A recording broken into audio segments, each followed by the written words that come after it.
آج ہماری یہ کلاس ترتیب کے اعتبار سے تطبیق القرآن کی 11ویں کلاس ہے، جس میں ہم اعوذ باللہ من الشیطان الرجیم ابتدا سے لے کے انتہا تک اس کے اوپر جو ہے اعراب یا اس کی جو ہے ترکیب کریں گے، اور امید ہے کہ انشاءاللہ تعالی آج کی ہماری کلاس میں ہم تعوذ جو ہے اس سے فارغ ہو جائیں گے انشاءاللہ تعالی۔ کلاس شروع کرنے سے پہلے یہ بات بھی آپ لوگوں کو بتانا چاہتا ہوں، یاد رکھیں کہ عربی گرامر ایک ایسی چیز ہے کہ جو سٹیپ بائی سٹیپ آہستہ آہستہ آتی ہے، لیکن اس میں چونکہ تکرار ہے، قرآن مجید میں الفاظ کا بار بار الفاظ کا تکرار آتا ہے، تو جب وہی لفظ دوبارہ آئے گا تو انشاءاللہ تعالی وہ پہلی بار تھوڑا سا، دوسری بار، تیسری بار، چوتھی بار انشاءاللہ تعالی اس کے سارے جو ہے وہ مفاہیم سمجھ آ جائیں گے۔ اب ہم نے پورے اعوذ باللہ من الشیطان الرجیم کو آپس میں جوڑنا ہے۔ اعوذ یہ کیا ہے؟ جب ہم نے اس چیز کی ڈیٹیل جانی تھی، اعوذ ہے، یہ اصل میں دو چیزیں ہیں۔ ایک جو ہے یہ فعل ہے اور دوسرا اس میں فاعل بھی ہے۔ یہ مضارع کا کون سا صیغہ ہم نے اس وقت بنایا تھا؟ فعل مضارع کا واحد متکلم کا صیغہ، اور دوسرا جو ہے اس میں دوسرا اس کے اندر فاعل بھی جو ہے وہ موجود ہے۔ اعوذ فعل ہے اور یہ فعل بھی ہے اور فاعل بھی ہے۔ جب ہم نے اس کو تفصیل سے جانا تھا تو یہ واحد متکلم کا صیغہ ہے۔ اچھا، یہاں پہ اگر یہ پوچھا جائے کہ فاعل اس کا کیا چیز ہے، اس کا جواب یہ ہوتا ہے کہ فاعل جو ہے اصل میں ضمیر ہے، پروناؤن ضمیر ہے جو کہ مستتر ہے۔ مستتر کا معنی ہوتا ہے پوشیدہ۔ اب یہاں پہ جو وہ ضمیر مستتر ہے، وہ جو ضمیر متکلم واحد کی مستتر ہے، ہم اس کو لفظوں میں تعبیر کرتے ہیں، اس ضمیر کو بیان کرتے ہیں آنا کے ساتھ۔ لیکن اگر یہ کہہ دیا جائے کہ ضمیر آنا ہے تو یہ کافی نہیں، بلکہ یہ کہا جائے کہ اعوذ میں فاعل جو ہے وہ ضمیر ہے، ضمیر مستتر ہے، اور مستتر کا معنی ہے پوشیدہ۔ اب وہ جو ضمیر مستتر ہے، پوشیدہ ہے، اس کو ہم لفظوں میں لا کے بیان کرتے ہیں۔ ہم لفظوں میں جو ہے اس کو یوں کہتے ہیں کہ وہ اس کا جو اظہار ہے وہ ہم آنا کے ساتھ۔ اعوذ فعل اور فاعل۔ باقی اعوذ کی جو تفصیل ہے وہ ہم نے شروع میں جان لی ہوئی ہے۔ اچھا، ویسے ایک پریکٹس کے لیے میں یہ پوچھ سکتا ہوں کہ اعوذ اصل میں کیا تھا؟ اعوذ یعنی انصرو کے وزن پہ ہے۔ اچھا، یہ اعوذ سے اعوذ کیسے بنا؟ یہ اگر آپ لوگ شروع کے ریکارڈنگ سن لیں جو اعوذ کی ہے تو اس میں بتا دیا جائے گا، قاعدہ اور رول اور ضابطہ سارا بیان ہوا ہے۔ اعوذ کیسے بنا؟ واو جو ہے اس کا ضمہ جو ہے وہ عین کو دے دیا، اعوذ بنا، اور پھر اس میں جو ہے پورا رول کیسے لگا ہے، اس کے رول کی شرطیں کیا ہیں، وہ وہاں پہ بیان ہوئی ہیں۔ اعوذ فعل ہے اور اس میں ضمیر مستتر آنا جو ہے وہ اس کا فاعل ہے۔ آگے جو ہے اعوذ باللہ۔ اب اس میں سب سے پہلے ہم آتے ہیں با پہ۔ یہ جو با ہے یہ کیا ہے؟ با حرف جر ہے، اور اس حرف جر کے جو معانی ہیں، با حرف جر کتنے معنوں کے لیے آتا ہے وہ ہم نے پیچھے پڑھ لیا ہے۔ با کے اتنے معنی ہوتے ہیں۔ اچھا، میں ذرا دوبارہ ایک دفعہ واپس جاتا ہوں اعوذ پہ، ایک بات رہ گئی ہے۔ لفظ اعوذ فعل ہے، اس میں ضمیر آنا اس کا فاعل ہے۔ اچھا، یہاں پہ یہ بھی آپ لوگوں سے ایک بات پوچھنی ہے کہ آپ لوگ یہ بتائیے کہ یہ اعوذ فعل مرفوع ہے، منصوب ہے یا مجرور ہے؟ یہ آپ لوگوں کو پتہ ہونا چاہیے کہ یہ جو فعل مضارع ہوتا ہے وہ بھی مرفوع ہوتا ہے، وہ بھی منصوب ہوتا ہے، اور وہ بھی مجزوم ہوتا ہے۔ اور وہ بھی کیا ہوتا ہے؟ مجزوم۔ فعل کے اندر 3 قسم کے اعراب ہیں۔ فعل مضارع کی ایک اعراب کا نام ہے رفع، دوسرے کا نام ہے نصب، اور تیسرے کا نام ہے جزم۔ فعل مضارع جو ہے وہ مرفوع ہوتا ہے یا منصوب ہوتا ہے یا مجزوم ہوتا ہے۔ فعل مضارع جو ہے یہاں پہ یہ جو فعل مضارع ہے یہ مرفوع ہے۔ اچھا، اگر یہ کہا جائے کہ یہ مرفوع کس چیز کے ساتھ ہے، آپ لوگوں کو یہ یقیناً پتہ ہونا چاہیے کہ رفع جو ہے الف کے ساتھ بھی آتا ہے، رفع جو ہے واو کے ساتھ بھی آتا ہے، رفع جو ہے ضمہ کے ساتھ بھی آتا ہے۔ یہ رفع کس کے ساتھ آ رہا ہے؟ فعل مضارع، یہ جو فعل مضارع ہے مرفوع ہے ضمہ کے ساتھ۔ جی، علامت رفع جو ہے اس فعل مضارع کی وہ ضمہ ہے۔ اعوذ فعل مضارع ہے، اس میں فاعل ضمیر مستتر ہے اور یہ فعل مضارع جو ہے مرفوع ہے ضمہ کے ساتھ۔ آگے چلتے ہیں، با حرف جر ہے۔ اچھا، یہ جو با حرف جر ہے یہ حروف سارے معرب ہوتے ہیں یا مبنی ہوتے ہیں؟ حروف سارے کے سارے مبنی ہوتے ہیں۔ تو با حرف جر جو ہے یہ ایک تو مبنی ہے، ٹھیک ہے، اور دوسرا جو ہے با حرف جر یعنی عمل لفظی طور پہ یہ عمل کیا کرتا ہے؟ لفظی طور پہ یہ آگے والے اسم کو جر دیتے ہیں۔ حروف جارہ لفظی طور پہ یہ عمل یہ کرتے ہیں کہ آگے والے اسم کو جو ہے یہ جر دیتے ہیں۔ جی، تو با حرف جر مبنی ہے، آگے والے لفظ کو پورا کر کے پھر ہم اس کی طرف آتے ہیں۔ اس کے بعد ہے لفظ جلالہ اللہ۔ لفظ اللہ یہاں محل میں، جگہ میں لفظ اللہ جو ہے با حرف جر کی وجہ سے، اس کو ہم کیا کہیں گے؟ لفظ اللہ کی باقی تفاصیل ہم جان لی ہیں، اسم ہے، علامت اس میں علم ہے، اور الف لام اس کے شروع میں آ رہا ہے، اور دوسرا جو ہے اس کے باقی خصائص ہم نے پڑھے ہوئے ہیں۔ لفظ اللہ مجرور ہے، کیا ہے؟ مجرور ہے۔ علامت جر کیا ہے؟ مجرور ہے کسرہ کے ساتھ، کسرہ کے ساتھ۔ اعوذ باللہ، اعوذ فعل مضارع مرفوع بالضمہ، اور اس میں علامت رفع جو ہے وہ ضمہ ہے، اور فاعل اس کا جو ہے ضمیر مستتر آنا ہے۔ با حرف جر مبنی ہے، لفظ اللہ مجرور بحرف جر ہے، اور علامت جر جو ہے اس پہ کسرہ ہے۔ اچھا، اب تھوڑا سا یہاں پہ ایک بات کو سمجھنے کی ضرورت ہے، اور وہ یہ ہے جب بھی حرف جر آتا ہے وہ آگے والے اسم کو جر دیتا ہے اور پیچھے کسی نہ کسی ورب کے ساتھ یا صیغہ صفت کے ساتھ اٹیچ ہوتا ہے۔ جتنے بھی حروف جارہ ہیں وہ آگے والے اسم کو جر دیتے ہیں اور پیچھے کسی نہ کسی کے ساتھ وہ اٹیچ ہوتے ہیں۔ یہ اعوذ کے ساتھ اٹیچ ہوتا ہے۔ جی، اعوذ کے ساتھ اسے متعلق کیا جائے گا۔ اٹیچ ہونے کے لیے عربی میں جو ہے اس کو تعلق کہتے ہیں، تعلق کرنا۔ یہ تعلق جو ہے یعنی ہم عام لفظ میں بولتے ہیں، اس سے جو ہے متعلق اسم فاعل کا صیغہ ہے، یعنی جوڑنا۔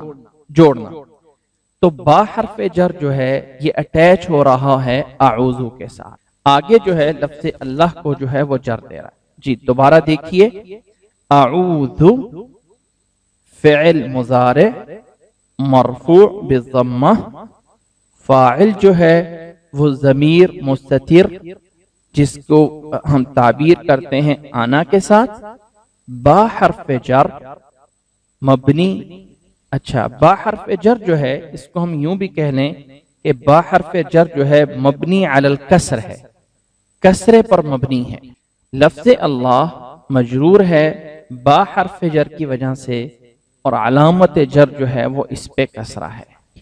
اعوذ باللہ من الشیطان الرجیم، یہاں پہ اگر غور کریں، اعوذ باللہ من الشیطان، یہاں من کیا ہے؟ من حرف جر ہے. انشاءاللہ تعالی جب ہم من لفظ ہم جو ہے اس کو اگلی بار جب کلام میں آئے گا کسی جگہ پہ تو وہاں جب پڑھیں گے تو اس چیز کی بھی وضاحت ہو جائے گی کہ اس کو جب آگے جوڑ دیا جاتا ہے تو نون کو جزم کی بجائے اس کو جو ہے فتحہ مل جاتا ہے. من الشیطان الرجیم. اچھا اگر یہ پوچھا جائے کہ یہ حرف جر کس چیز پر مبنی ہے، کس اعراب پر مبنی ہے؟ من حرف جر سکون پر مبنی ہے کہ اس میں من آتا ہے. باقی من کے جتنے معنی ہیں وہ ہم نے الگ سے پڑھ لیے ہوئے ہیں. اچھا من حرف جر جو ہے اس کا عمل بھی کیا ہے کہ یہ آگے والے کو جر دیتا ہے. جی آگے والے اسم کو کیا دیتا ہے؟ جر دیتا ہے. اچھا آگے اگر غور کریں کہ لفظ من جو ہے اس سے پیچھے کون سا ورب ہے جس کے ساتھ اس نے بھی اٹیچ ہونا ہے؟ پیچھے ورب اعوذ کے ساتھ، اس نے بھی اسی کے ساتھ ہی اٹیچ ہونا ہے. آگے جو ہے الشیطان جو الف لام ہے اس کی بات ہم نے کیا کی تھی؟ الشیطان کے الف لام کی کہ یہ الف لام کیا ہے، کون سا معنی دے رہا ہے؟ جی عہد علمی، کہ وہ شیطان جس کو ہم جانتے ہیں وہ شیطان جو ہے الشیطان جو کہ ابلیس ہے. ابلیس الف لام اس کی شناخت کے لیے آیا ہے، عہد ذہنی نہیں بلکہ عہد خارجی کی ایک قسم. عہد خارجی کی 3 قسمیں ہم نے پڑھی تھیں. نمبر 1 عہد ذکری، نمبر 2 عہد علمی، اور نمبر 3 عہد حضوری. عہد خارجی کی یہ ہے ان میں سے عہد علمی. آگے ہے لفظ شیطان. جی لفظ شیطان اس کا عالم بھی ہو سکتا ہے. جو عہد علمی ہم کہیں تو پھر تو اس کا نام ہے، اس میں پھر صفت کی طرف جانے کی ضرورت نہیں.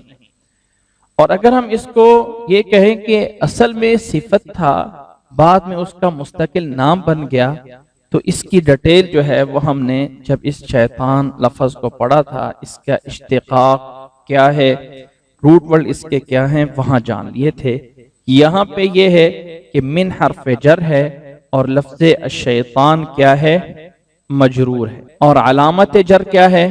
علامت جر جو ہے علامت جر کسرہ ہے. آگے جو ہے اسی طرح لفظ الشیطان مجرور ہے.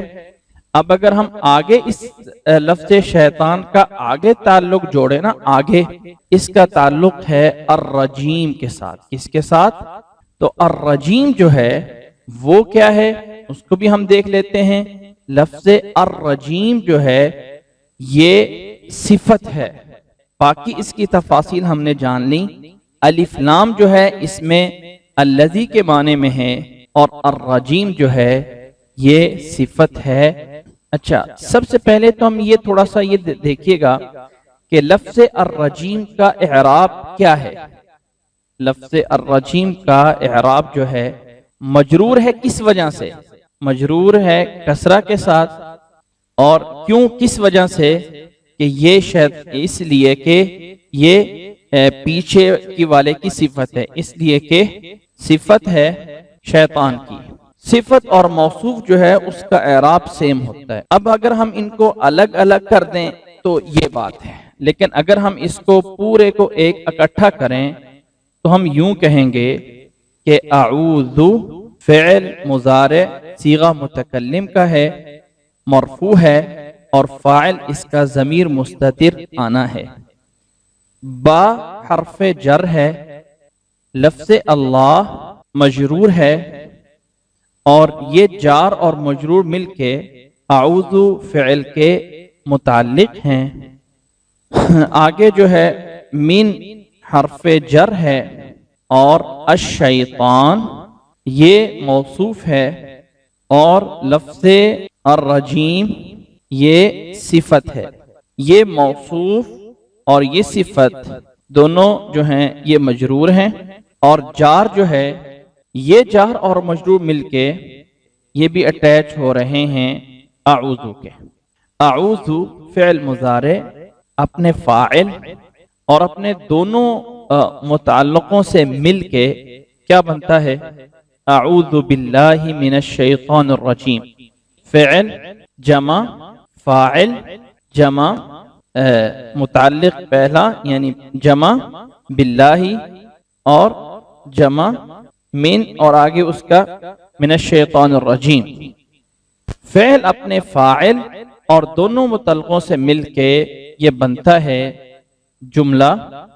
کون سا جملہ بنے گا؟ جملہ فعلیہ یا اسمیہ؟ جملہ فعلیہ۔ اور جملہ انشائیہ وہ ہوتا ہے جس میں کوئی انشاء ہو، کسی چیز کا پیدا کرنا، کسی چیز کی ایجاد کرنا، امر نہیں۔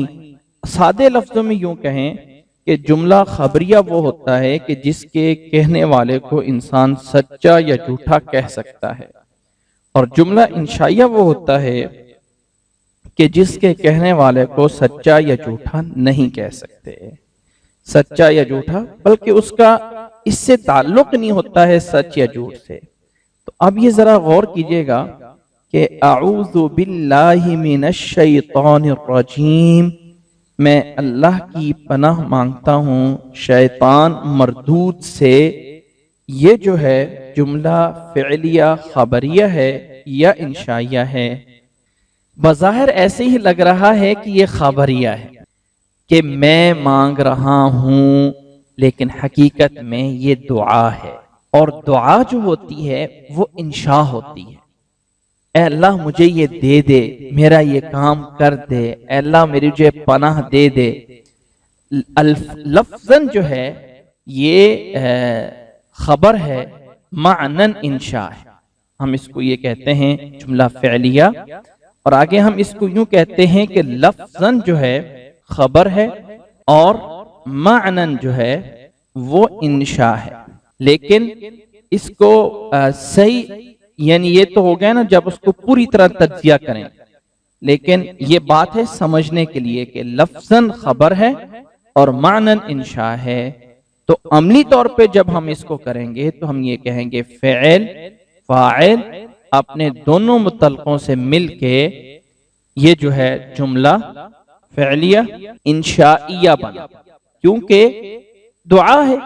یہ ایک نتیجہ اور رزلٹ ہم یہ اس کا نکالیں گے کہ اعوذ باللہ من الشیطان الرجیم، جملہ فعلیہ انشائیہ، یہ ہے فائنل اس کی جو ہے۔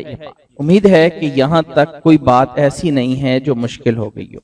الگ الگ اس کو یوں کریں کہ جملہ اعوذ فعل مضارع، فاعل اس کا ضمیر آنا، ضمیر مستتر لازمی بولیں، آنا نہ بولیں بلکہ یہ کہیں ضمیر مستتر، جس کی وضاحت یا جس کی تعبیر ہم آنا سے کرتے ہیں، با حرف جر، لفظ اللہ مجرور۔ یہ مت بولیے گا کبھی کہ اللہ مجرور ہے، کیا کہنا ہے؟ لفظ اللہ۔ یہ نہیں صحیح ہوتا کہ انسان کہے کہ با حرف جر ہے، اللہ مجرور ہے، اللہ مجرور ہے، یہ صحیح نہیں ہے، بلکہ یوں کہیں کہ لفظ اللہ یا لفظ الجلالہ یہ جو ہے مجرور ہے، یہ جار مجرور مل کے اعوذ کے متعلق ہوئے۔ اسی طرح من حرف جر مبنی علی السکون متعلق بفعل اعوذ الشیطان، الف لام عہد علمی کا۔ اچھا یہ ذہن میں رکھ لیں کہ عہد علمی کو ہم نے امید ہے کہ آپ لوگوں کے ذہن میں وہ ساری بحث موجود ہوگی جو ہم نے الف لام کے سمجھنے میں کی تھی کہ الف لام کی کتنی قسمیں ہیں، الف لام جو ہے یہ ہے وہ ہے۔ تو وہاں اینڈ پہ جا کے دو چیزیں پڑھی تھی کہ ایک ہے عہد خارجی اور ایک ہے عہد ذہنی۔ عہد خارجی کی 3 قسمیں پڑھی تھی اور عہد ذہنی کی جو ہے وہ ایک قسم پڑھی تھی، جس کی مثال یہ دی گئی تھی کہ بظاہر وہ نکرہ کی طرح ہوتا ہے، صرف اس کی اہمیت بڑھانے کے لیے اس کو معرفہ کیا جا رہا ہوتا ہے، جیسے کہ فَأَكَلَهُ الذِّئْبُ۔ اب وہاں پہ ایک بات سمجھنے جو میں ابھی نقطہ اٹھانا چاہتا ہوں وہ یہ ہے، عہد ذہنی جو ہے یہ تو ہم نے یہاں پہ پڑھا ہے، لیکن استعمالات میں کبھی کبھی ایسا ہو جاتا ہے کہ مصنفین اور رائٹر جو ہے بات کو سمجھانے کے لیے عہد علمی پر عہد ذہنی بول دیتے ہیں۔ عہد علمی کا مطلب یہ کہ میرے اور آپ کے علم میں ہے، وہ کبھی کبھی عہد علمی کے اوپر جو ہے وہ عہد ذہنی کا لفظ کہیں کہیں بول دیا جاتا ہے۔ تو یہ انسان کو ہونا چاہیے کہ یہاں سے عہد علمی اصلی مراد ہے یا یہ ہے کہ یہاں سے وہ عہد ذہنی جو ہے وہ مراد ہے۔ تو کبھی کبھی ایسا عربی میں استعمالات میں آ جاتا ہے۔ یہ ہے ہمیں اعوذ باللہ من الشیطان الرجیم کا جملہ انشائیہ بنا۔ ایک بات آگے سمجھنی ہے کہ لفظ الشیطان نوٹ کیجئے گا موصوف ہے، لفظ الرجیم یہ جو ہے صفت ہے۔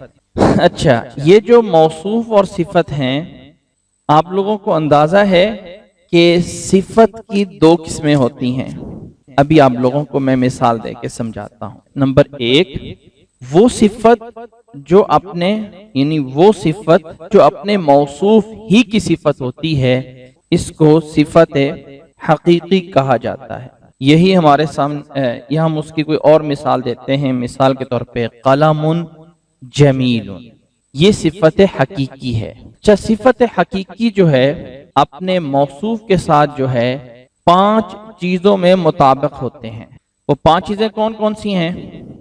نمبر 1 مذکر مؤنث، نمبر 2 واحد تثنیہ جمع، نمبر 3 معرفہ نکرہ، نمبر 4 اعراب رفع نصب اور جر۔ کتنی چیزیں ہو گئی ہیں؟ مذکر مؤنث میں، تذکیر و تانیث میں، افراد میں، اور معرفہ نکرہ ہونے میں، اور رفع نصب جر میں۔ ان چیزوں میں صفت حقیقی اپنے موصوف کے مطابق ہوتی ہے۔ ایک ہے صفت کی دوسری قسم، صفت جو اپنے موصوف کے کسی تعلق والے کی صفت ہو۔ اس صفت کا نام کیا ہے؟ بہت سے نام دیے جاتے ہیں۔ جب ہم ایک کو صفت حقیقی کہہ دیتے ہیں، اور اس کو صفت غیر حقیقی بھی کہہ دیتے ہیں، اور اس کو صفت سببی بھی کہہ دیتے ہیں۔ چلے ہم اس کی لفظ غیر حقیقی استعمال کر لیتے ہیں، غیر حقیقی، بات کو سمجھنے سے تعلق ہے، اور صفت غیر حقیقی بھی کہہ سکتے ہیں، آسان ہے غیر حقیقی۔ پہلے میں عام لفظوں میں مثال دیتا ہوں، پھر قرآن مجید سے مثال دوں گا۔ جیسے کہ ہم کہتے ہیں جاء رجل عالم ابوہ، آیا آدمی، کون آدمی؟ کہ جس کا باپ عالم ہے۔ اب لفظ رجل جو ہے، لفظ عالم جو ہے، یہ ہے تو صفت رجل کی، لیکن حقیقت میں رجل کے ساتھ ایک تعلق رکھنے والا ہے، اب اس کی صفت ہے، غیر حقیقی ہے۔ کہ لفظی طور پہ یہ صفت ہے عالم رجل کی، لیکن حقیقت میں یہ صفت ہے رجل کے ایک تعلق والے دوسرے اب کی۔ لفظی اعتبار سے عالم صفت بنتا ہے رجل کی، جبکہ حقیقت میں معنی میں عالم رجل نہیں ہے بلکہ رجل کا باپ ہے۔ صفت کی جو دوسری قسم ہے، یہ کتنی چیزوں میں مطابق ہوتی ہے؟ صرف 2 چیزوں میں۔ یہ صرف اعراب اور تعریف و تنکیر میں مطابق ہوتا ہے۔ تعریف کا مطلب معرفہ، میں اس کو آسان کرتا ہوں، اعراب اور معرفہ نکرہ ہونے میں، یہ صرف اعراب اور معرفہ نکرہ ہونے میں مطابق ہوتی ہے۔ اس کی جو مطابقت ہے وہ اصل رجل ان کے ساتھ ہمارا مقصد ہے، اب کے ساتھ تو نہیں ہے۔ اب کے ساتھ تو اس کا تو کوئی اور لنک ہے۔ یہاں پہ جب ہم کلام میں جو اس کو اعراب مل رہا ہے، عالم کو جو اس کو اعراب مل رہا ہے، وہ اس لیے مل رہا ہے کہ یہ اس جملے کے جوڑنے میں رجل کی صفت ہے، اور صفت موصوف کا اعراب سیم ہوتا ہے۔